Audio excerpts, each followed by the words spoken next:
Welcome to the Tech Egg. Don't get scrambled. Enjoy the video. You'll start by making sure calendars sync across devices. Turn on iCloud Calendar and confirm the same Apple ID. Once done, set a default calendar so new events land correctly.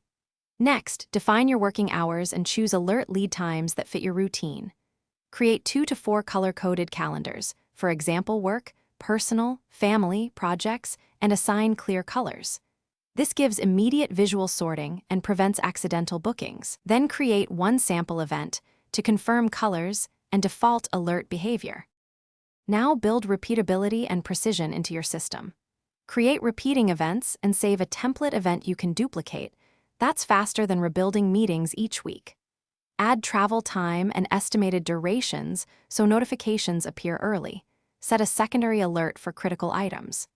Subscribe to public calendars you rely on and share specific calendars with colleagues or family rather than sharing everything. You can also use Siri or shortcuts to add events hands-free, which speeds capture during busy days.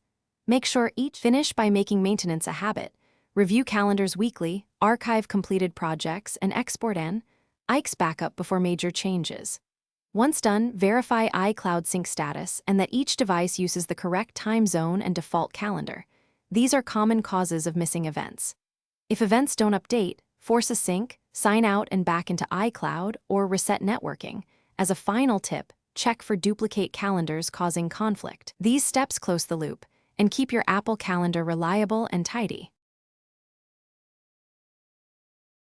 Thanks for watching. Consider subscribing if I helped unscramble your problems.